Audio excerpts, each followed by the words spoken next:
We had a very intensive 3 lectures in the afternoon on the 1990 New Visions of World Order. And please take a seat. And I had the feeling that we got very different perspectives on this vision of the world order. We got the perspective of maybe the lawyers had a chance to take over from the politicians during the 20s and 30s in the League of Nations. We got the idea that Woodrow Wilson was a reluctant hegemon in Eastern Europe without ever having been there, and coming up again after 1989 with his statues. There is no statue or monument in Vienna, by the way, Larry. Or Budapest. Or Budapest, I guess. Things to do. And then we got the idea that the Russians are gone. Actually, that's what Lothar said, is that we need for stability a balance of power, and this was not the case, not successfully established between the two wars. So the procedure is that we ask my people to the left, to the right from your side, to comment on the papers they heard, and to say a few things about visions of world order. And we start from here, I think. Yes, Patricia. So we're not on a round table, we're not facing one another, we're stretched out as if actually we were at a wedding. So I think that's, well, let's think about it that way. So I think my comments are, you can take them as, they are questions to all 3 of you formulated differently, so please just do with them as you will. The first issue that came to my mind really was the space that 1919 creates for claim making. For the powerless to have some say in the formulation of the peace. That's quite difficult it's quite difficult to capture when you're talking about the structure that emerges, but it's clearly part of the processes that you were describing. And of course, the League of Nations in particular is distinguished by being the international organization that has the most popular support, the kind of public clamor for the League in different ways, in different parts of the world. So that was the first theme that came out to me. The second one is this actually rather curious belief that international lawyers in particular have in this moment, that law can serve as the basis to depoliticize disputes, and actually that going to the League would also be the basis on which disputes could be depoliticized, when actually all of you in different ways have touched upon how, in fact, if there is a treaty, if there is an international law, it's a way of reordering dispute and political contestation, political argument between different groups of peoples. But it's one of the surprising things about this moment in 1919 is that it produces an enormous body of international law. But then we have the sort of tension of that on a theoretical high level with the practical dynamics of peace, which was very much there in the final presentation, I think, in particular. I suppose the other thing that occurred to me is how small the group of people is that we're talking about. Actually, everybody seems to pass through Geneva, but the number of actors in terms of named figures that we've had in the peacemaking process in 1919 seems to be quite small, and whether that's worth reflecting on. And I suppose this one is a little bit more to Madeleine, is this, whether there is a tension between opening up, you just pulled a face at me, the tension between opening up the world economy, not quite free trade, but talking about that, and the way that people, in fact, it's for all 3 of you in a way, the way that people are being treated. Because on the one hand, you have a sort of trying to order international trade and financial relations by removing barriers in some sense, but actually across all of today we've heard about how new barriers are being put in place in the way of people. And that certainly, if you compare that to the 19th century, perhaps might be different. So you have the growth of discrimination rather than the reduction of it. And then last 2 points, I suppose. Oh, 3, sorry. This really is to Larry. Well, it came from Larry's talk, which is the place of stereotypes in this, because the Turks were sort of the stereotype, but the other stereotype that we haven't heard so much about, though they surfaced a little bit at the end, was Poles. Certainly in the British context, the Poles are always stereotyped in this period. And then to all three of you, really, the place of power in relation to authority. Is power the same thing as authority in the peacemaking process? Because one of the things that the Americans have in 1919 relative to the British, it seems, is moral authority. They make a claim to moral authority and legal authority, but their power is slightly more variable. But that also seems to be the case in all of your stories in different ways. And then finally, it's really to quote Walter Lefebvre, who I once heard give a talk, I can't remember whether it was in the first Iraq War or the second Iraq War, but he said, self-determination is not a principle, it's a disease. And I wondered if you'd like to reflect on that. Okay, thank you. My first question goes to Madeleine. Preparing this minority treaties in 1919, we know that American Jew organizations pushed this through over the American delegation. I'm not sure if the Western powers made it really serious making this. These minority treaties were more as a such action, so to say. So this is the action to the peace treaties, and many East European states, especially Romania and Yugoslavia, protested against and must be pressed to sign this with the peace treaty of Neuilly with Bulgaria. So they said always this could be a state in the state and would weaken the nation state, etc. But I'm not sure if the French and the British meant this really serious making this peace treaties. The next is a question to Larry. I didn't see this in the publications dealing with the Italian and the Yugoslav border, why Wilson was so engaged in the Fiume question and in the whole border question, neglecting the South Tyrolean question, but going in this Fiume question against the Italians, against the Prime Minister Orlando. Orlando went home angry, etc. I never found a good explanation of this engagement of Wilson. Came this out from the inquiry or influences from some South Slav emigres? Perhaps you found something in the paper. The third question to Lothar. You spoke from the attitudes of the Western powers to the Bolshevik regime after Brest-Litovsk. I'm speculating that the German regime in Eastern Europe until early November 1918, occupying the Baltics, Belarus, Ukraine, until Georgia, helped to stabilize Lenin's regime behind the German-Russian line. So they didn't fear any influence from the West. The Bolsheviks can concentrate the Red Army, organized by Trotsky then, to crush down the interior enemies.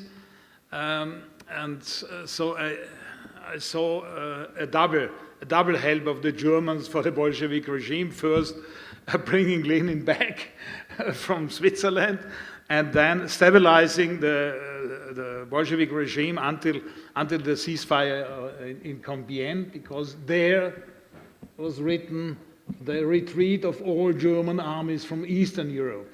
This was the end of the German domination in Eastern Europe. Thank you. Thank you very much. Now, Sean, please. All right. Well, first, I wanted to thank Madeleine for or doing justice to Fridtjof Nansen, my own personal favorite Norwegian explorer come refugee commissioner. I didn't mean to be disparaging earlier when I used the word ethnic cleansing. I do think that unmixing of populations sounds a lot nicer. And so perhaps we should try to bring that phrase back into currency. But it is worth unpacking, of course, the meaning. Why is it that sometimes we talk about ethnic cleansing and sometimes when it's refugee commissioners, lawyers, diplomats, we talk about unmixing populations. The tension maybe is going both directions at times, as currently with, on the one hand, globalization, and now we have these responses and reactions to it. It does seem that when there are major refugee waves, that suddenly people do begin to rediscover the importance or the desirability of whether it's borders, strong national identities, and so on, whereas others find that in itself offensive. So it's worth thinking about. I think that phrase is actually worth more exploration. Now to Larry, I was absolutely fascinated. I had not known that Woodrow Wilson was such a Gladstone fan back in the 1870s, but of course it all makes sense now. It's something I actually wrote a lot about if you do read The Ottoman Endgame. Certain little-known aspects of Gladstone's famous pamphlet, The Bulgarian Horrors and the Question of the East. Among other, shall we say, choice details, he was known to have a Russian mistress, and it is true that the Russians subsidized mass publication of that pamphlet at cost, because essentially they saw it as justifying, of course, the Russian intervention of 1877 against the Ottoman Empire. Now, it's interesting, that phrase, the one that I guess Wilson later drew on, being cleaned out of Europe altogether, I think was Wilson's version of the phrase, whereas what Gladstone said famously was that the Turks must be expelled from Europe, bag and baggage. Now, this phrase in itself was obviously quite memorable, and it's part of the reason that everyone, I think, read this pamphlet, discussed it, and so on. It's interesting, though, that Disraeli had, I think, a pretty valuable retort to this when he dismissed it as, quote, coffee house babble. Now, I actually looked into the sources of the pamphlet, and I have to say that he kind of had a point. The main source for the pamphlet was Sredwin Pierce, who had just written some dispatches from Constantinople, today's Istanbul. His sources were a bunch of Bulgarian students who were there at the American college, the missionary college, which is now known, it used to be called Robert College, is now called Boğaziçi in Istanbul, one of the American missionary colleges in the Middle East.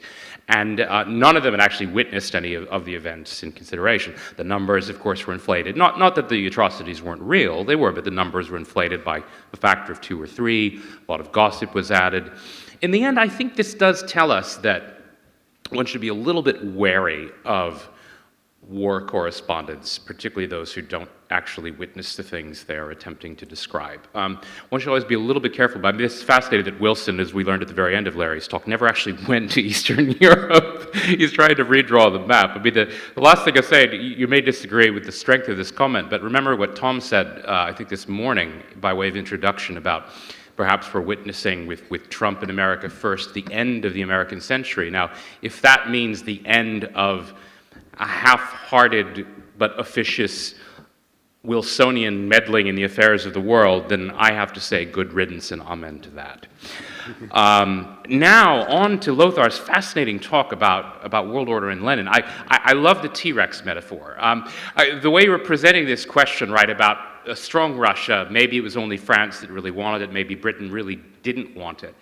The only thing it's not that I disagree with it, but I'm trying to look at the counterfactual of had they gone in with the Bolsheviks, if not for the Czechoslovak Legion, basically because some Hungarians started arguing with some Czechs and someone threw a crowbar and then the Czechs took over Siberia. I mean, it's an amazing story that obviously threw a wrench in the works.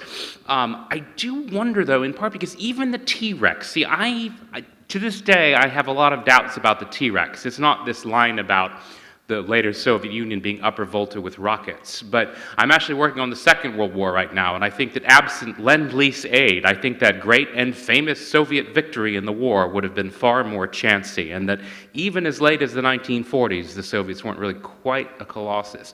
The thing I wonder is, it's hard to imagine, though, supporting the whites in some really effective way, precisely because of the factors you talk about. The British, the only thing I'd add to your presentation is that I think they missed a real trick with both Gustav Mannerheim and the White Finns and Udenich.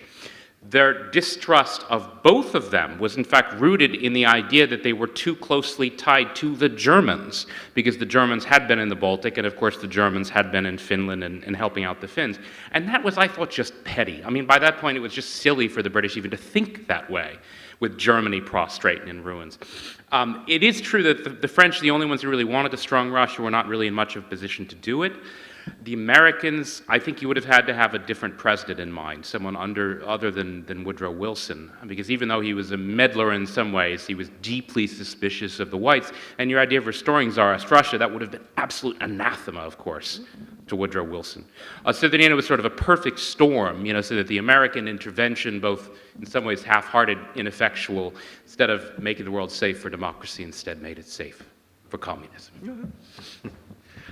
Thank you very much. Many questions, and I give the floor to our speakers. I start again with you. Okay. Is this, it's on, okay. So I'll start with Patricia's questions. So the specific question to me about the tension between, I guess, what we would now call free trade and freedom of movement. I think it does really get institutionalized in a new way in the 1920s, because even though the League of Nations doesn't endorse a kind of full free trade program, they are still, broadly speaking, trying to open up markets. And the movement of people is very explicitly and deliberately cut out of that program. So it's the International Labor Organization primarily that's responsible for supervising broad-based labor mobility, broad-based economic migration, and they use a very different set of legal tools. And they're very focused on reinforcing border controls and reinforcing state control of labor markets. So they're not at all interested in reducing state regulation of economic mobility. So I think you do get a divergence that we still have today. And I think I can come back to some of the other questions that you had in combination with some of the other responses. In response to Arnold's question about how serious the French and the British were about protecting minorities, so I primarily work on the economic policy of the League of Nations, and so I'm not an expert on the diplomacy behind the minority treaties. But there is obviously a fairly long-standing commitment in both Britain and France to protecting Jews in Central and Eastern Europe. This goes back to the late 19th century and the creation of the new states in the Balkans. They already had treaty provisions that were supposed to protect Jews there but didn't work very effectively, and so the League of Nations was really just an attempt to try to make those kinds of minority provisions a little bit more effective. And the question of, did it actually work? Well, I mean, Jews didn't have citizenship in Romania before the First World War. They did after the First World War. There were still a lot of problems with it, as anybody who knows Romanian history knows. But, and I think that comes to the point that Patricia was making about claims making. I think the significance of the minority treaties is not so much that they were ever used by petitioners to really force governments to implement effective political reforms to protect minorities. That happened almost never. But it did create a space for claims making at both the national and the international levels. So people could appeal to those treaties and to those treaty principles. Before they even got to the point of sending a petition to the League of Nations, they could say to their government, look, you signed a treaty and you said you were going to give us, schools in our own language or something along those lines. So I think it did influence power dynamics between marginalized groups and governments, not just in the League of Nations, but at the national level as well. And then to Sean's point about my euphemism of the unmixing of populations. So there I was when I said that sort of refugees are the problem case in a wider unmixing of populations. I mainly actually had in mind the voluntary movements. So I was thinking of people who found themselves outside of their new nation state and voluntarily chose to go live in that state. So Hungarians who went to live in Hungary, or Germans who went to live in Germany. So there was a lot of that kind of movement. And then I guess in my mind, I still put the population transfer between Greece and Turkey more in the category of sort of controlled refugee movements that were, but it's a much more, it's kind of the most extreme solution to refugee problems. That's, I guess, how I thought of it. It's kind of, if you take sort of the refugee paradigm to its sort of absolute logical conclusion, you get to this kind of population transfer model, because the assumption is that you know, these people can't stay in their native country because they're being oppressed. They need to go somewhere else, and the sort of most radical and extreme way to do that is just to forcibly make them move. And there's also an idea that that personal movement becomes an issue in international politics. It becomes an issue of diplomacy. So if a minority is living in a state where they become a victim of persecution or a potential victim of persecution, that's not just a problem for that person, it's an international problem, because that might cause international conflict. So I think the population exchange is interesting because it shows how that kind of humanitarian logic can really severely restrict the freedom, individual freedom, by making people into an issue of international politics instead of just a person, I guess. Yeah, okay, that's enough. Thank you very much. Larry, please. So let me start by taking on the question of stereotypes. Wilson is very keen to understand himself as the friend and protector of small nations. And it carries with it both an element of fondness and a really strong element of condescension, in which the small Slavic peoples are understood to be in need of the patronage and protection of a powerful and important and beneficent world leader like himself. He says a couple of times that he's sort of needled by Lloyd George, who makes a big deal about how he comes from a small nation, the Welsh. So he really understands what small nations need. And Wilson says at a number of points that he wishes he could say he came from a small nation, but... So there's something about the patronage of the small and the weak that enters into his calculations when he thinks about the map of Eastern Europe. The idea of whole peoples who are his friends is very moving to him.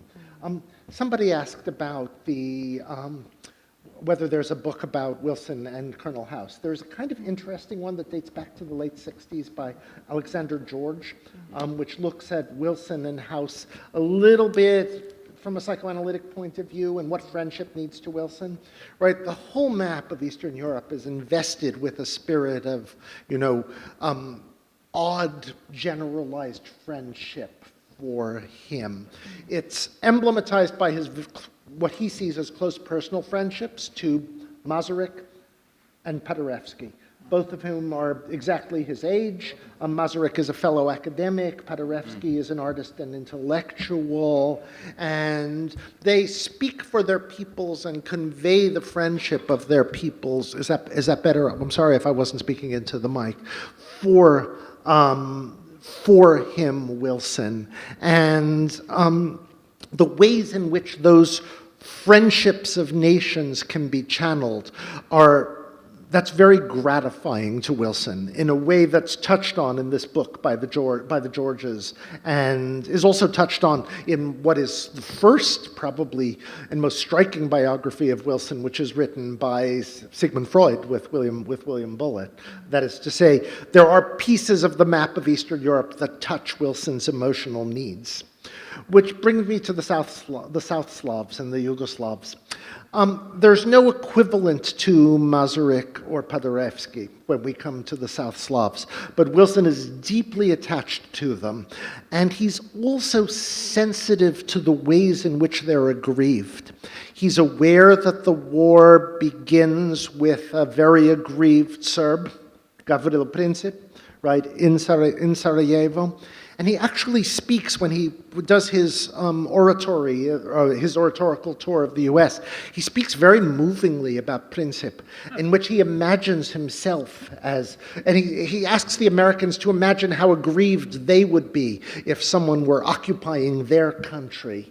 And part of his focus on the South Slavic settlement is a desire to pacify Slavs who he feels are aggrieved and legitimately grieved. And he's anxious about what will happen if he doesn't pacify them, because he understands that there's a Slavic ethnographic connection to the Russians, and he sees Bolshevism as being a general danger in the region. Right? He believes that unless the Slavs are our friends, they might become Bolsheviks. The Italians get on his nerves very early on in the peacemaking process. Repeatedly, he, and Lloyd George speaks this way as well, and Clemenceau is even worse, talk about how greedy the Italians are and how they were only in the war to see what they could get out of it. And Wilson hates the Treaty of London, which is the secret treaty that promises the Dalmatian coast, the northern Dalmatian coast, to the to Italy, because he sees it as binding his hands, where he feels he needs maximum flexibility, right, to carve a piece here and to place a piece there. America never signs the Treaty of London. He feels that it should not apply at the moment of the peace conference. And the third thing I would say is, with regard to Fiume in particular, Wilson's operating on a broader map of Eastern Europe, and he's worrying, if we let the Italians have Fiume, do we need to let the Germans have Danzig? Right? He's actually thinking across the whole region and trying to come to solutions that will work in a more, that will work across the map. So those would what about Trieste? Then what about Trieste? Trieste is not not in play in the same way. Of course, Trieste is the most, what anyone would say about Trieste today in Italy is it's the least Italian city in Italy. I mean, today it still feels in some ways like a Habsburg city. But remember, Wilson never went to any of these places, right? So his experience of them is all abstract. And the very last thing I want to say is about the question of minority rights. Wilson is really interested in minority rights in principle. He does care about them because he comes to understand, as he studies the ethnographic maps, that they are the flip side of national self-determination.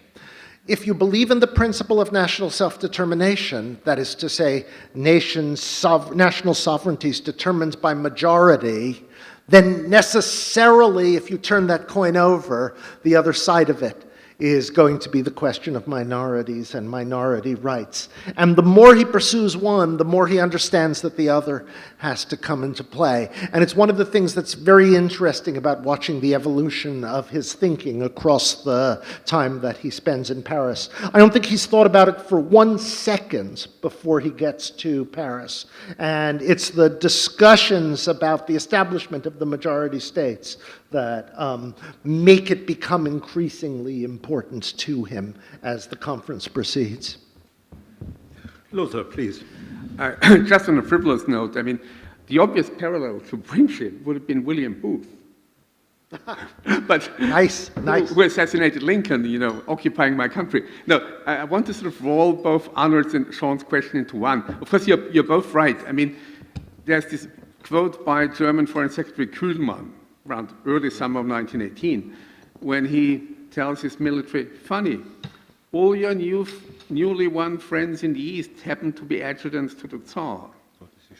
So the idea is really, of course, the whites, because they saw the only ones who can help us in the short term are the Germans. They did turn to the Germans. I think even Milyukov did that. So you do have this sense that all these people who are now the newly won friends of the Entente in 1919 were the newly won friends of the Germans in 1918. So there is a sense where they say, you know, it's a bit fishy. And of course, Mannerheim and Judenich, unfortunately, I don't think I've ever seen a biography of Judenich. I mean, there's Kolchak. I'm not sure. I mean, how much they are tied to their sort of bases in Estonia and Finland, that they, of course, have no, they don't want a strong Russia. So there are all these impediments to doing it then. And one can also see a reflection of this idea that many of the white leaders are basically pro-German. In mid-18, who the Entente is supporting as a potential enemy of the Bolsheviks is not the white generals, but the social revolutionaries who start their uprising in central Russia, but signally fails. So, I mean, but there is this element, they don't trust each other. It's on both sides, true. And the Germans, of course, the Kaiser would dearly like to go on a crusade against the Bolsheviks and tell his fellow sovereigns, like the English and Spanish anyway, that, you know, I'm doing this for you, really. I mean, I'm saving the world civilization and make the world safe for monarchy and so on by doing that. But the Foreign Office stops him. They say, all right, make friends with all the white generals. We might yet need them. But right now, the Bolsheviks are the best sort of allies we can get. And of course, by August of 1918, they have a formal treaty supporting them. I mean, it's often forgotten that there was a real treaty between Lenin and Ludendorff. We'll support each other, we'll fight together. So by that time, the game's really over for all the others. But it is a fascinating question with all these what-ifs. I mean, Soviet power is sort of gradually rising. When is the point when it's really all over? And when's the last point when it might have been toppled? I agree. You asked it in the interval. Underestimation of Stalin. I mean, what Stalin does, this huge drive for industrialization, that really puts Russia on the map as a world power. I mean, by the time World War I happens, you have a very easy equation. America produces as much steel as the rest of the world put together, and Germany produces as much steel as the rest of Europe put together. That's no longer true by the time Stalin has sort of had his say. That's obvious. Power and authority, that's a fascinating question. From the point of view of the defeated, so to speak, I suppose from the point of view of the minor victorious powers, Czechs, Serbs, and so on, for them it's quite clear. Both power and authority rest with the French. They are their friends, and that's it. From the point of view of Germans, Hungarians, I'm not so sure about Turks, it's the Americans are one hope, Wilson, if he'll stand up for his principles, the way they see them. I mean, as you pointed out, self-determination wasn't originally in the cards. So, and what is self-determination? Exactly what sort of territory is supposed to have self-determination? We're running into endless questions here. And of course the Brits, it's quite amazing. In the early 20s, at least in this sort of Austrian and German context, how many people confidently expected a sort of the next showdowns between Britain and France. And then, of course, the Brits will side with us, we'll side with the Brits, and we just got to wait for that to come about. They didn't realize that the Brits may be favorable to some of the German claims, but they couldn't care less. I mean, Austin Chamberlain, not Neville, he says in 1925, you know, the whole Polish corridor is not worth the bones of one British musketeer. He couldn't care less, but he's not going to help the Germans get it. I mean, that's what the Germans don't realize, that sort of, it's a very Platonic opinion, really. And the claims and counterclaims, I mean, that is interesting sidelines, which I can't answer myself, really. One of the sort of astonishing features of the treaties is Denmark, who's been neutral all the time, gets something. I mean, it's a plebiscite, all right, but it's a nicely drawn plebiscite that they are bound to win in northern Schleswig. Belgium has these amazing ideas that the Dutch really haven't been doing their part in the war, and that's why they should give them Maastricht. So, I mean, that's turned down in the end. I mean, the French want to annex Luxembourg for a time. Might have been a good thing from an EU point of view, but still, I mean, you know, there are all these sort of funny ideas about certain sorts of claims that rise, and if the context is right, maybe they get their way. And then, of course, self-determination, I suppose, to change the metaphor, disease, like a medicine, you know, question between poison and medicine is just the degree of the doses, really. And I think self-determination is a very viable principle, and I mean, it's a very American one, popular sovereignty. But then again, what are the borders of popular sovereignty? You have a territory, Kansas-Nebraska bill. I mean, who's entitled to vote there? Who's going to oversee the vote? Kansas, bloody Kansas, you know? That is really a never-ending question. Thanks. Thank you. Thank you very much. Before I pass on to the floor, I take the right to ask one question for each of our speakers, if you allow me to. always a question which, You to have my power mind, and authority. and authority, a question which relates to our present-day situation in various contexts. My question to Madeleine is, you spoke about the unanimity principle in the League of Nations, and this is a principle that we are discussing now in the European Union quite a lot, whether we should do away with it to make reforms possible, really. And even be able to have a strong statement regarding the Turkish aggression in Syria and things like that. But the League of Nations has this sort of one moment where the Soviet Union is thrashed out, without unanimity, I think, even. I'm not sure whether there's a legal point which can explain why the Soviet Union was thrashed out in end of the 30s. So what is your position on this principle from the experience of the League of Nations? And was it a compromise which was unavoidable, or how do you see it? So I don't know the details I don't know the details about when the Soviet Union got forced out. I don't know the negotiations around it. But in general, I think I can't say whether I think it was sort of absolutely a good thing or a bad thing, but I can say that there were upsides and downsides to the unanimity rule. I think there were significant upsides for the small states, like Poland and Czechoslovakia, that otherwise would have had trouble asserting their power any other way.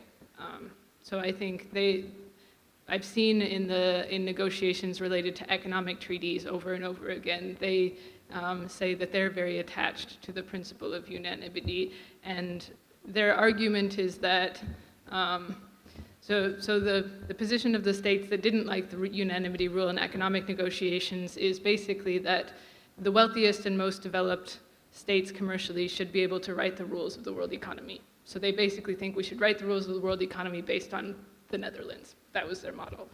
And there were various countries in Western Europe who thought, that's great, why don't we just do it that way? And so there were serious considerations about whether they should abandon the unanimity rule and just let the Netherlands write the rules of the world economy, more or less, to put it shortly. But the representatives from Poland and Czechoslovakia said, what you get with the rule of unanimity is you get long, slow negotiations, but eventually you get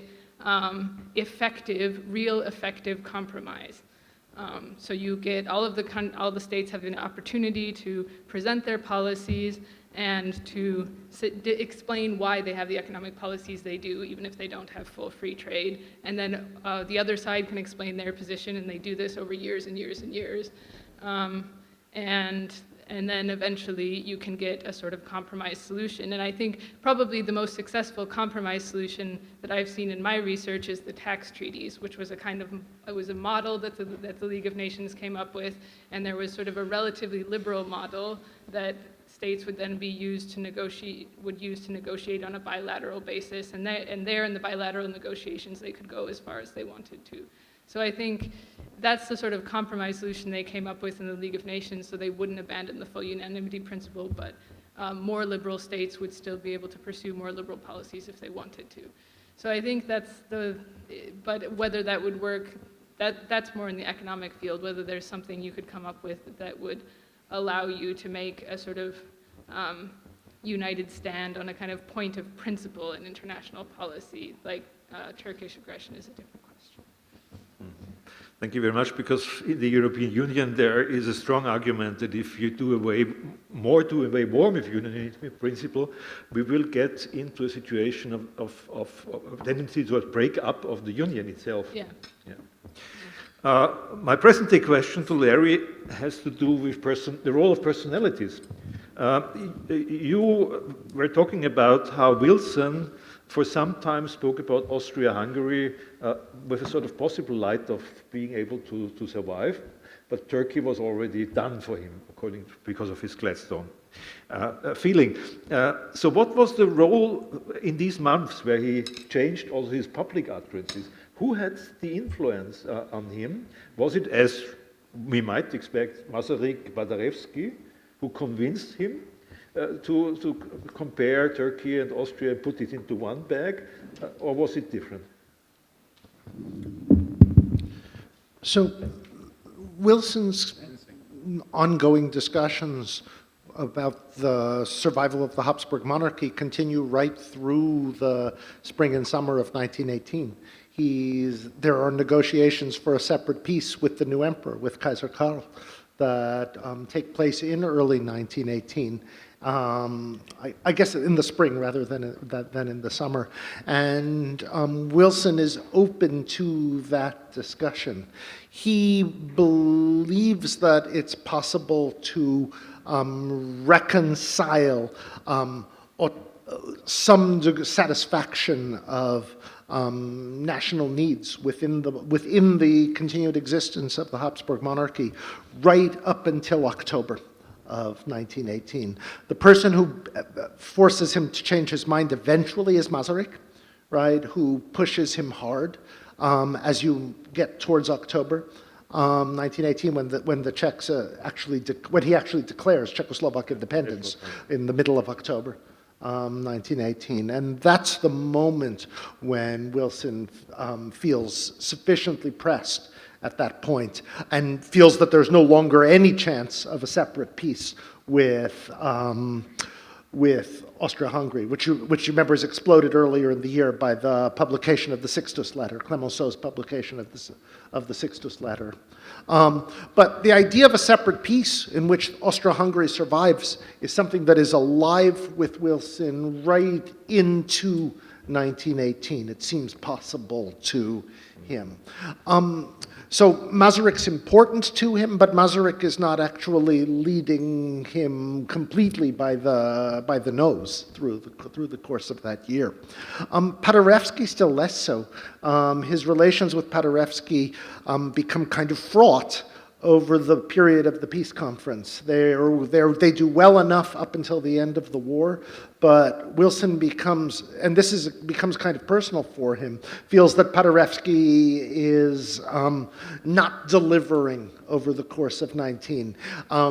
Wilson doesn't like the fact that there's a Polish army present in eastern Galicia. He's anxious about the Polish presence in Vilnius. He's nervous about Pilsudski's ongoing offensive against the Soviets, right? When the Poles are finally winning the Soviet war. And this comes back to stereotypes again, he becomes persuaded that the Poles, like the Italians, just want everything. At some point he refers bitterly back to a moment when he was alone in the White House with Paderewski and Dmowski. And they show him a map of the future of Europe, but it's all Poland, right? And he references that as the Polish state of mind. And over the course of 1919, he becomes persuaded that that doesn't answer the Habsburg monarchy question, but in terms of personalities, these are important friendships for Wilson, but they fray, they are fragile, the friendships that he feels, as is his friendship with Colonel House, right? The idea of friends who you can't rely on, or friends who betray you, that's something that he feels very, very, very personally. There's a moment at which he begins to refer, ironically, in the Council of Four, to our disagreeable friends, the Poles. It's an oxymoron, of course, to have disagreeable friends, but it reflects the kind of tense personal ambivalence that he comes to feel over the course of the peace conference. Thank you. Well, to Lothar, this is the most difficult question. I had the feeling that what you told us is a world without big power politics and a stable system, stability is not possible.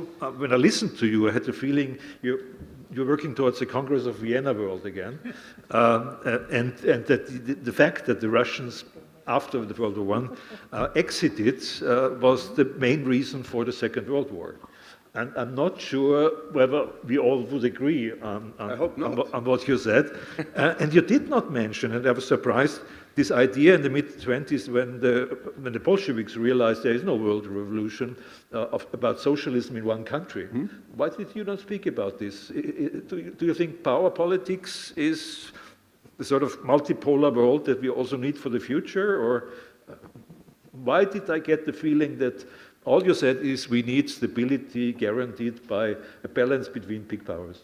Well, whether we like it or not, we're going to have power politics. And, you know, I thrive on if people don't agree with me, but I think that's the way. The Congress of Vienna would be a good idea, but I'm not sure we could have. Yeah, I'm not sure. Yeah, I'm not sure we could have a Congress of Vienna, but it might be a good solution. Yes, we are going to have great power politics. I can answer that quite succinctly. But if I may, I'd like to do 2 footnotes about Larry's point of view. The Sixtus letters, it's not the end of a chance, it's the end of an illusion that there was ever any negotiation about a separate peace. There was none.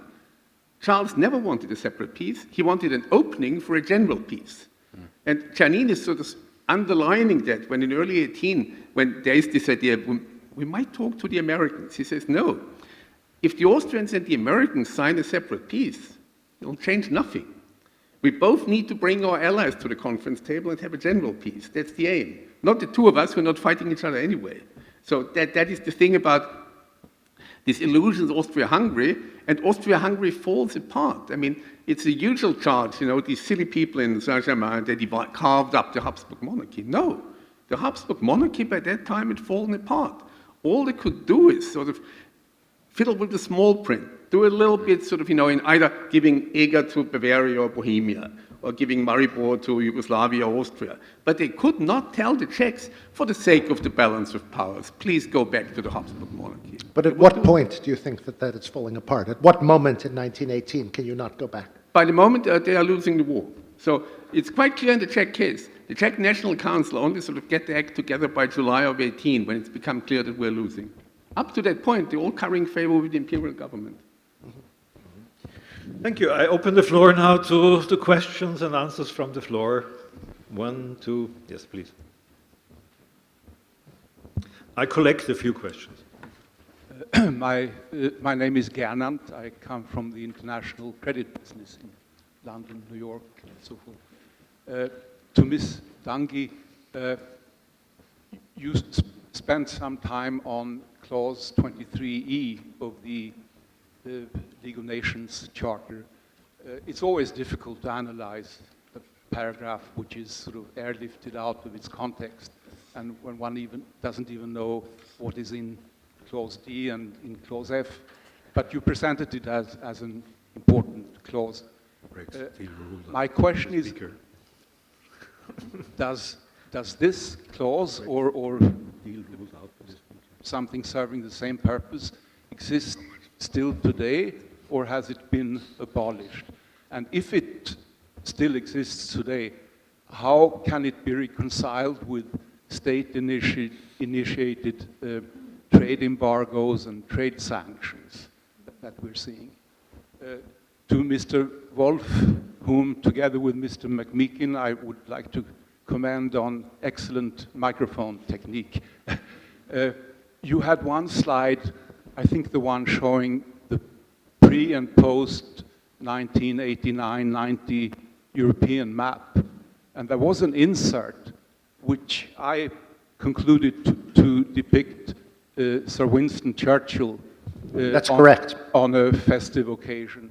And I was wondering, what is he doing in that picture? I mean, he cannot really be made responsible, I think, for the map after the Second World War. He was, in my reading, more of a tragic figure in the end. So I would be interested to know your reasoning behind. And to Mr. McKean, concerning ethnic cleansing or relocation of populations, even if there may be possible to give reasons to excuse it or to rationalize it, for the people concerned, say in Greece or Turkey, it must have been terrible on the initiative of a Norwegian adventurer to be told one day to have to leave the place where they had lived for decades. There is a Greek writer of detective stories, whom I stumbled upon thanks to the branch manager of the public library. I forget his name, but in one of his books, he sort of picks up this theme and really shows the tragedy of what was going on. And the alternative, of course, is to sanction the governments of the states who permit that to happen, the persecution of certain ethnic groups. Thank you. I have a question over there. Yes, please.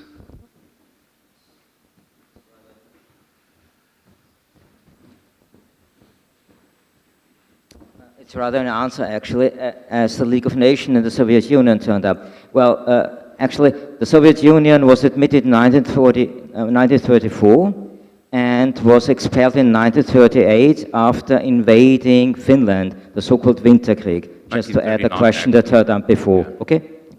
But was it unanimity in the League of Nations? I don't think so. I don't know whether it was anonymous. I don't know. But in 38. Expelled in December 39, actually, after the invasion of Finland. Not after the invasion of Poland, which everyone decided to ignore. No. Right. I know, that's what I just said. Yeah. Yes, please, over there. No, we get 3 questions and then we get the answers. So let's, after you will get the answers. Thank you very much for the nice panel. I have a question to Larry. Now, given the Wilsonian ambivalence in his decision-making, I would like to know whether he ever stepped on Southern Tyrol, he stepped with his personal foot on Southern Tyrol, and how his dichotomy of self-determination and ethnicity worked out in this very special case. Thank you. I'm sorry, I didn't follow it wasn't clear to me the question. Given that he was ambivalent, yes, did he ever set his foot on Southern Tyrol's territory? Oh, no, absolutely not. Just a minute. And what made him then go on in his dichotomous thinking of self-determination and ethnicity in the case of Southern Tyrol? Thank you. Who would like to respond? Yes, please. If you want me to jump in, I will. So yeah, about the Soviet invasion of Finland, which was kind of a back issue. If it wasn't clear what I was saying was that the Soviets were not expelled after they invaded Poland on September 17, 1939, thus essentially crushing what remained of the Polish resistance, forcing the government to flee. The world chose to ignore that, as it does to this day. But they were expelled after the invasion of Finland later that year. This point about ethnic cleansing, yeah, it's obviously going to be a little bit of a sore point, whatever word one uses. And I'm not trying to make Nansen out to be either a hero or a villain, really. I mean, to some extent, I have some respect for what he was trying to do. But you're absolutely right. The peoples were not asked. Very few, if any of them, would have wanted to go. I don't have personal experience of this, but my wife was actually a refugee. She was expelled from Bulgaria along with the so-called Göçmen Turk migration of 1989. After her family, she was forced to change her name. She actually has a Slavic name in addition to her Turkish one, which used to be on her Bulgarian passport. So I know intimately, at least from my wife and her family, what this is like. They obviously did not want to go. They didn't choose to go. Middle of the night. I do think my wife was able to get some of her toys into the car, replacing some of her parents' books, if I remember the story correctly. But it was a very wrenching experience, probably less wrenching than it would have been in 1922, when essentially some of these people had to walk for hundreds and hundreds of miles with whatever they could carry with them. In addition to the book that you mentioned, and the book that I mentioned earlier by Louis de Bernières, which is in novel form, if anyone is interested in the subject, I can highly recommend a book by Bruce Clark called Twice a Stranger, which is very well researched and very moving and very well done. And he tries not to kind of take sides, quote unquote. That is to say, he's not pro-Greek or pro-Turkish or anything. He's just trying to understand the plight and the suffering of the people that went through this. I will say, though, that Nansen, again, I'm not going to make him out to be a villain either, because he's trying to solve a problem. And the problem, part of the reason it happened was, of course, that Greece and Turkey were trying to negotiate a peace treaty, and this was part of a peace treaty. I'm not saying it had to be a part of a peace treaty. It is possible that certain types of outside pressure, you mentioned sanction, could have been applied. But essentially, by the end of now almost 12 years of war, everyone was desperate for this to end. This may not have been the only way that it ended, but it did bring that conflict to an end. That's all I'll say. Arnold? So to your question, dealing with Southern Tyrol, it's not easy to understand that the US inquiry had prepared proposals for the eastern border of Italy and for the northern border. And while the inquiry proposed in the eastern border to Yugoslavia more or less an ethnic line, dividing Istria, for example, leaving Trieste and Gorizia to Italy, but Fiume to Yugoslavia. In the Tyrolean question, the US inquiry changed from a standpoint against the Brenner border in October 1918, then to an autonomy for South Tyrol with the liberation of young German men from military service, to a proposal on 21st January to divide German South Tyrol. The Edge Valley with Bozen and Maran should be given to Italy, and the Isaac and Puster Valley with Brixen and Bruneck should remain in Austria. It's not clear how Wilson was influenced by these proposals. He was obviously not very interested in the Tyrolean question. I don't know why. The influence of House or the inquiry. Obviously, Wilson accepted the Brenner border from the end of January 1919. So all the intervention from the Tyroleans, from the Austrians, from the Vienna government didn't help making this in February, in March, in April, and in the mid-April the decision was made then with Wilson and Lloyd George and Clemenceau. Clemenceau and Lloyd George said we accepted this in the London Treaty in April 1915. We can do nothing against this, and Wilson accepted this without interference, without the protest or something, without thinking to the right of national self-determination. I should ask Larry. I've heard later on he said, obviously, I didn't study this matter enough, obviously, so something.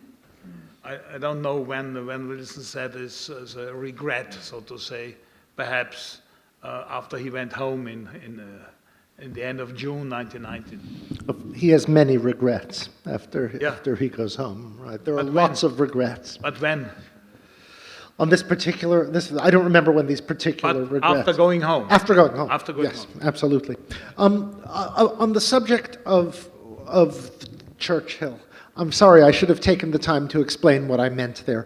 I put Churchill over the Cold War map of Europe because Churchill's the one who first described that Cold War map as an Iron Curtain Europe. When Churchill says in Fulton, Missouri, which is what you were looking at there, he says, "A shadow has fallen over the land so recently lighted by our victories." He's coloring the map of Eastern Europe in shadow, and he's signifying that these countries are no longer free and sovereign, which is what he says in the Iron Curtain speech. That's what makes the Cold War an opportunity to revive Wilsonian rhetoric about national sovereignty and freedom. Sorry, I passed over that too quickly, but that's why Churchill was there. He's the one who signifies the transformation of the map in 1946 that makes possible a new kind of Cold War rhetoric. On the subject of South Tyrol, I think that Arnold said it exactly right. Wilson wasn't interested, and he wasn't interested because he couldn't be interested in everything. He was concerned about trying to discipline the Italians around the borders of Yugoslavia because he really cared about Yugoslavia. He was not concerned about disciplining the Italians about South Tyrol because he really didn't care about the Austrian Republic. It just wasn't on his agenda. He didn't have time and energy for everything, and his interests were pretty idiosyncratic. And I can give you one example that again speaks to how personal his interest was in particular cases.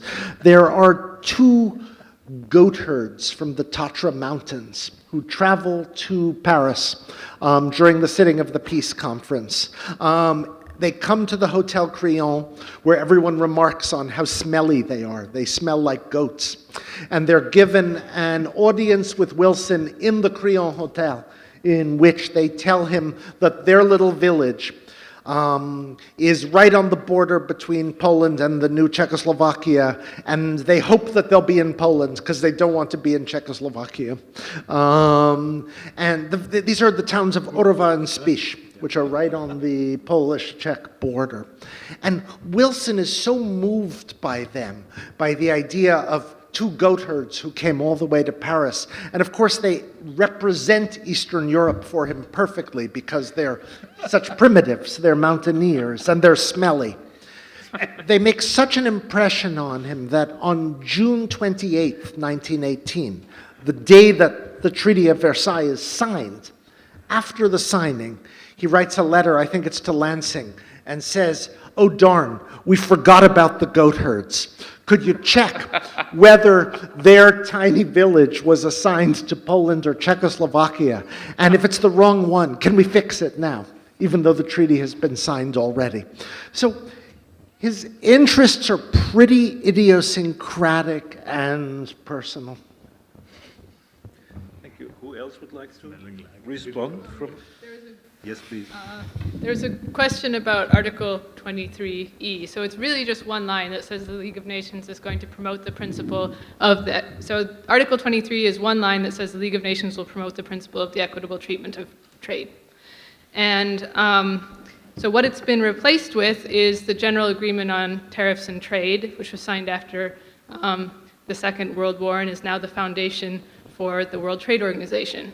And what's interesting is that document is, I don't remember exactly, but about 100 pages long. So one line was replaced by 100 pages of treaty text, and that treaty text was largely based on innovations that happened more or less spontaneously during the League of Nations period. So you can see how sort of international bureaucracy and international governance sort of developed a life of its own over the course of the 20th century and produced its own legal innovations, which you can kind of see in the regulatory record. WTO leaves room for state-initiated sanctions. So that, in the League of Nations and still today, those two things are administered separately. So Article 20, there was an economic sanctions regime in the League of Nations, but it wasn't administered by the technical economic and financial organization. That was a state-led diplomatic procedure, and that's still the same today. It's a sort of, it's a diplomatic procedure that's kept separate from the kind of technical administration of markets. And that's the sphere of the WTO and the IMF today, and in the 1920s it was the sphere of the Economic and Financial Organization that was based on that one line, 23E. Lothar, you want to? Just a quick one. I mean, he wasn't only on his own in sort of simply not being too much interested in many of the issues. You have this nice quote that I found recently from Churchill in 1939. Now, they've been fighting for Poland for 3 months now. And then he writes a minute to Sir Alexander Cadogan. What about the Curzon line? What did we say then? It somehow slipped my memory. So the borders of the state they've just been fighting about. And I know there was a decision sometime in 1919. And of course, Orwa and Spiš, it's the same.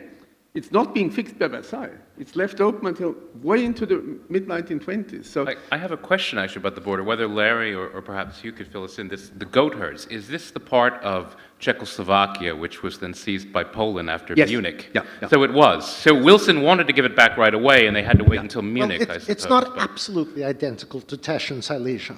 No, right? it's not. But they go together. They're usually treated separately and are adjudicated, alongside each other. I think they're finally settled at Locarno, aren't they, in 1923? Isn't that where they're adjudicated? they have a special agreement in 1924, I see. which is then revised in 38. Yeah.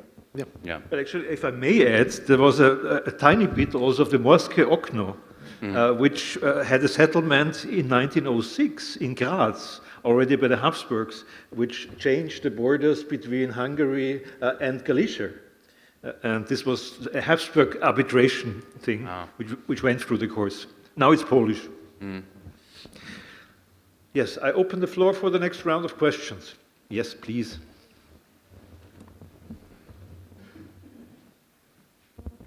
Thank you very much. My name is Louis Durno. I work for a small NGO called European Constitution. My first question is to Ms. Dungy, and I was happy to see that I'm not the only one who picked up on your comments about politicians and lawyers working on the European Constitution. We do that all the time. From what I gathered, you were saying that in 1919, that line was not quite straddled. There was a favor for politicians over lawyers. My first question is, with the benefit of hindsight, seeing the shortcomings of the League of Nations and the international architecture that followed the First World War, is there any other architecture that could have prevented those shortcomings, that could have had, let's say, a better outcome? And my second question is actually a bit more open, and I'm sorry if I get you out of your comfort zone. What lessons can we draw today from the shortcomings of the League of Nations? Some of those lessons, shortcomings we have drawn upon already with the UN, for instance. What else can we keep in mind? A century later, what is relevant for us? Thank you. I'm taking question. Yes, please. Please, yeah. Roman Buff from the University of Salzburg. One question to Ms. Dungy and one remark to Larry Wolff. You mentioned in your talk that when Austria and Germany were admitted to the League of Nations in the mid-1920s, it was, when I recall right, that they, were of course also subjected to that paragraph or Article 23E, but that they understood it differently, understanding trade policy as, some sort of substitute for power policy. But that wasn't a totally new conception. It was definitely pre-war. How people discussed and thought, say, about the financing of the Baghdad Railway or so. For them, trade policy was, of course, one might say, power policy. And, it may be that Austria and Germany got it wrong, but I'm not so confident that they were the only ones. And then to Larry Wolff, and regarding the comma in the presidential address of December 4, 1917, which contained the declaration of war, or asking the Congress to declare war on Austria-Hungary. For sure, the comma wasn't meant that perhaps the peoples were the ones who needed to be sovereign or so. It was clearly that it was meant that Austria-Hungary was meant. In the sentence before, Wilson says, we owe it to ourselves to say that we do not wish to, in any way, to impair or rearrange the Austro-Hungarian Empire. I think that is clear enough. Mm-hmm. Thank you. I'm taking a third question before we answer. Yes, please. Just a second. One remark. I think we didn't address sufficiently the role of the high finance in the First World War, in the background. And the second is a question, is the text of the peace treaties still obligatory literature in your lectures at the university? Mm-hmm. Thank you very much. Who would like to start? Arnold? What we can learn from the peace treaties.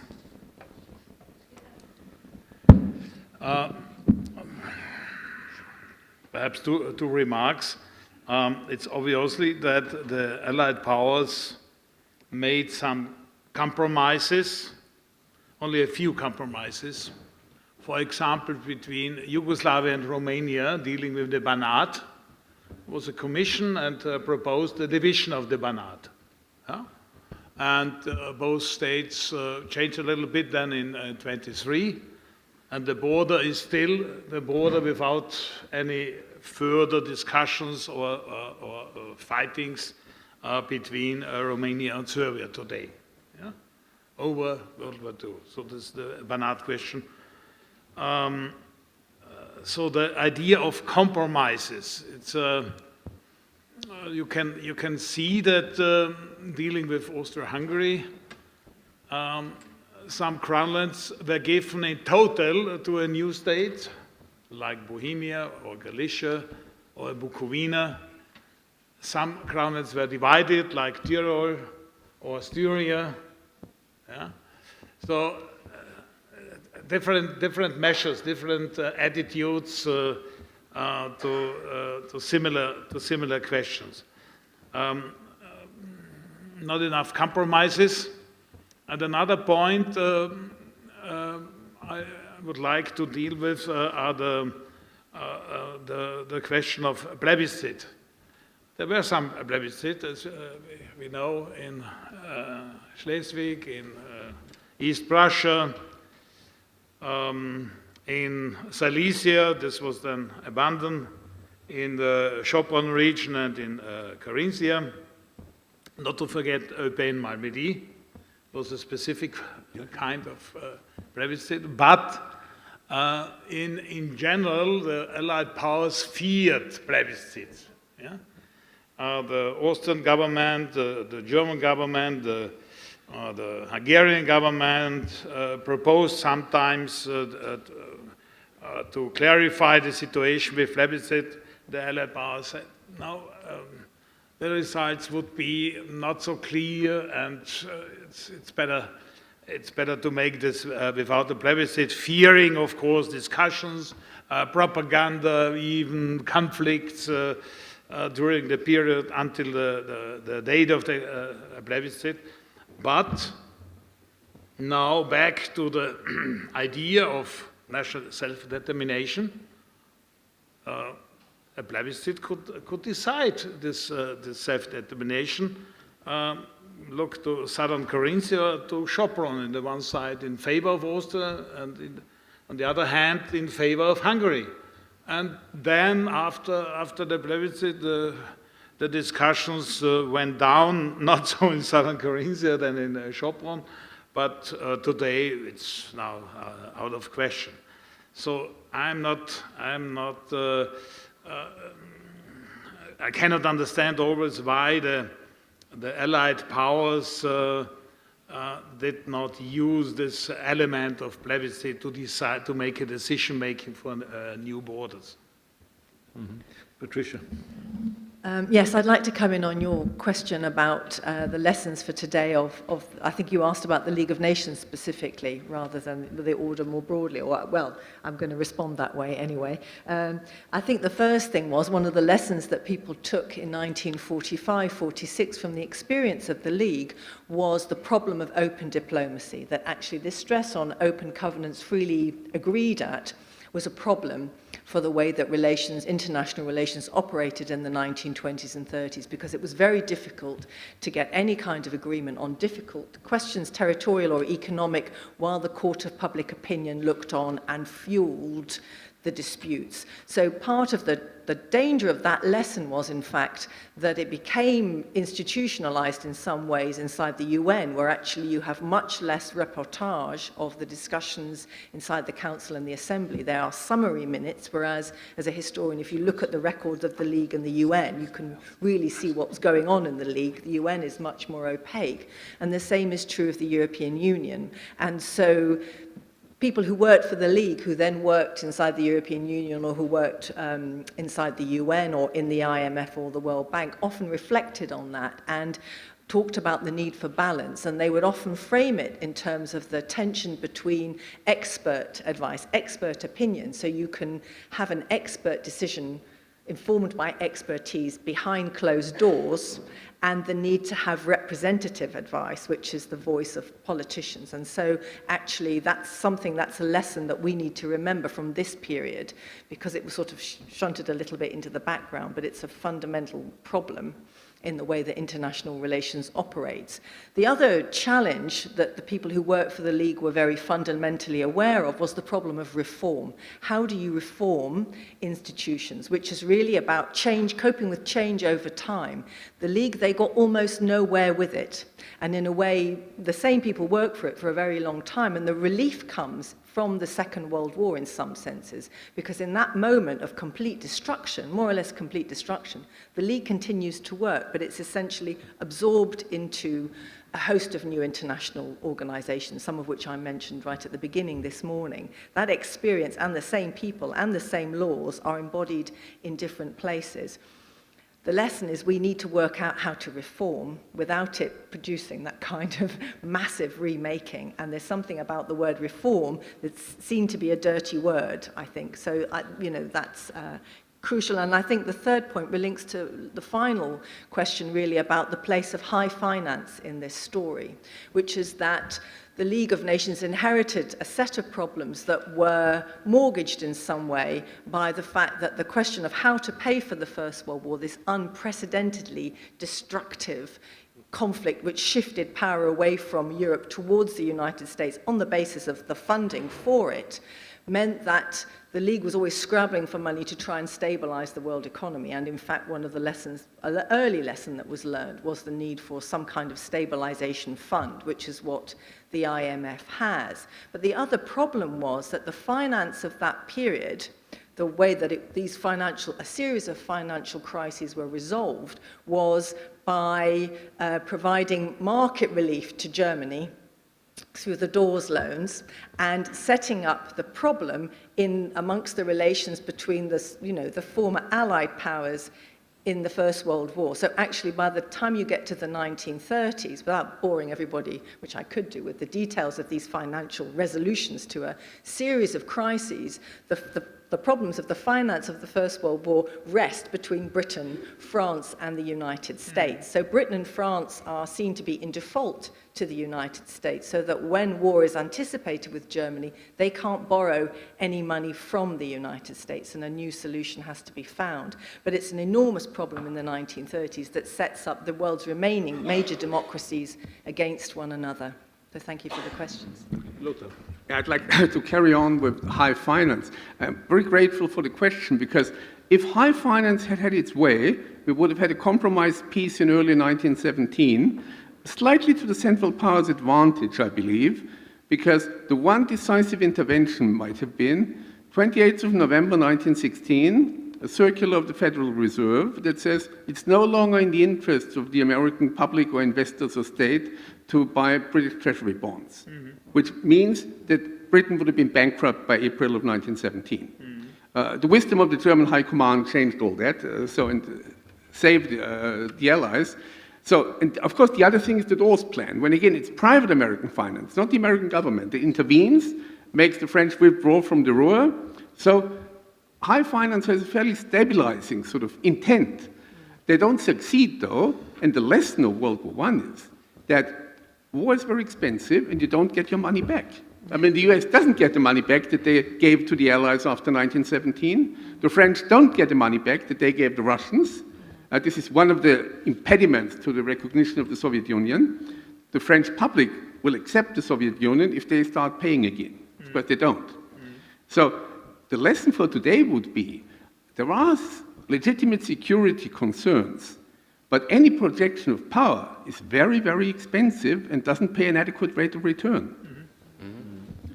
So I wanted to just say a few words about the comma in the 14 points.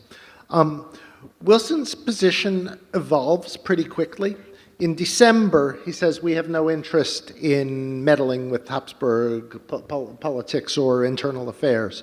In January, he says that the autonomy of the nationalities should be safeguarded. In February, he says national aspirations should be satisfied to the utmost. So he's moving pretty quickly over the course of December, January, February, from 1917 into 1918. On the question of the comma, he is interrogated at one point and asked, do you mean that the internal nationalities should have the same status as other nations in Europe? And he says, yes. That's what I meant.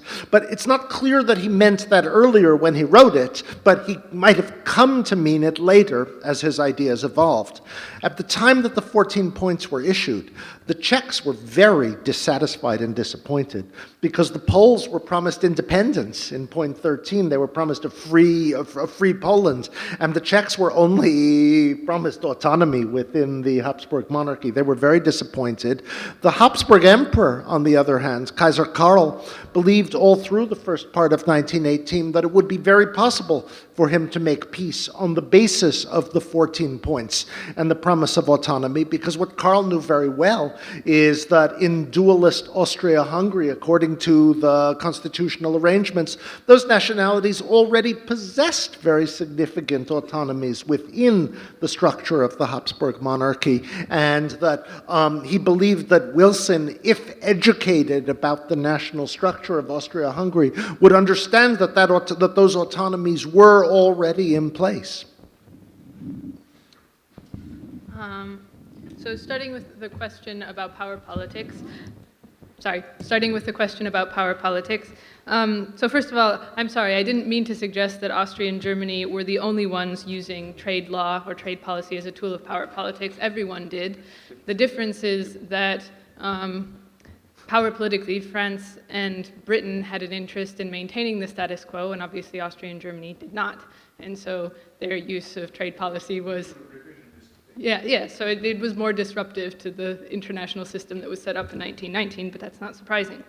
And it wasn't obviously new that trade law or trade policy was being used as a tool of power politics. Again, what's new is the backdrop of the League of Nations and the sort of the aspiration or the idea that, like Patricia said earlier, people thought that international law was supposed to depoliticize economic activity and depoliticize disputes, and that didn't happen. So it's more against the sort of hypothetical possibility that the League of Nations could have depoliticized economic relations. That's what changes in 1919. But you're right that it's sort of underlying power political rivalries that come out of the late 19th century that persist. And then to the question of what can we learn from the League of Nations? So I second what Patricia said, and I'll also say one thing I've noticed is that the trade policy in the League of Nations seemed to work better when they shifted more towards what is now often called soft law.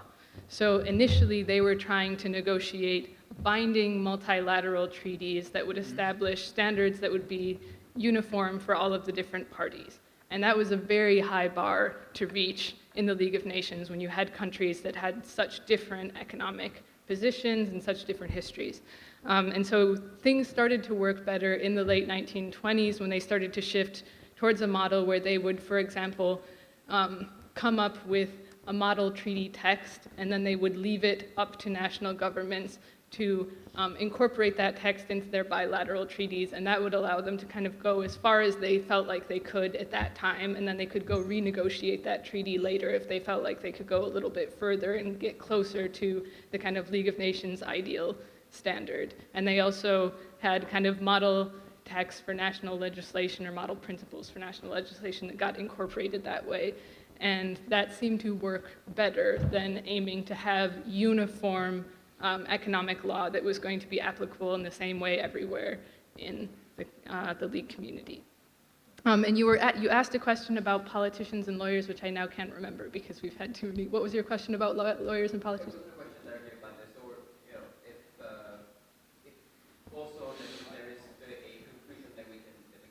About the relationship between, so lawyers were tremendously important in the League of Nations, again, like I said before, filling in the gap between political intention and sort of implementation. And it was particularly important to have lawyers that already had experience in diplomacy and that already had experience in politics. So these weren't just people who were, trained as jurists and spent their whole lives as jurists. These were people who had already often been attached to a foreign office or attached to some sort of diplomatic service, and that's precisely why they were valuable to the League of Nations, is that they knew the practice of diplomacy really well. So they could, for example, figure out how to formulate a model treaty text so that it could be easily incorporated into bilateral treaties by governments, because they understood that practice. Does that make sense? Would you like also to comment? Well, if I might, just briefly on high finance. Lothar made a very interesting point that the war doesn't usually pay a very high rate of return, but that doesn't mean fools won't rush in anyway. In 1916, just as the Americans on Wall Street are cooling on British war bonds, they're getting hot to trot on Russian war bonds, and this whole new speculative mania is actually kicked off. A strange part of the backstory of the February Revolution is, of course, this kind of financial war fever in St. Petersburg. And, of course, it doesn't end well, and in the end, the Bolsheviks default February 1918, or as they put it, they annihilated Russia's debts. They actually used the phrase unistozhenia. They annihilated Russia's debts. They never actually paid those debts off. Britain, of course, doesn't default until the 30s. There's a curious circumstance in the 1930s, which I think Patricia was talking about, with both Britain and France. But I mean, the Russians should have also been in default, but oddly enough, the Roosevelt administration did not drive nearly as hard a bargain with the Russians as they did with the British. The British, they basically forced Britain to send her gold reserves over to the United States, and that's how they all ended up in Fort Knox. It was essentially a kind of a belated payment on the debt that had been defaulted on in 1934, because of the Johnson Act, literally Britain was not able to take out loans, and so they ended up just playing hardball with the British. And in fact, so far as I know, I could be wrong on this, I think Britain paid the last installment of her World War II debts to the United States in 2006. Later than the Germans. Later than the Germans. I guess the Germans didn't finish paying the reparations until 2010. But you're right, they paid the war debts sooner off. So it may not pay necessarily, and it's a very risky bet to make, but that doesn't mean they're not going to make the bet anyway, right? Because bankers will be bankers. Profit from war and chaos and misery and destruction, right? That's a good final word. Bankers will be bankers. We are closing here. I won't wrap up because it was interesting to have the legacy ideas at the very end. Just let me say, I really remember Lothar Höbelt saying the Germans won the war. Yeah. Yes, we didn't discuss that too much. And actually, that population exchanges did solve conflicts, and that plebiscites did solve some conflicts, and that changes of border did solve some conflicts is also a legacy of 1919 and the years following, whatever we make of it in our present-day situation.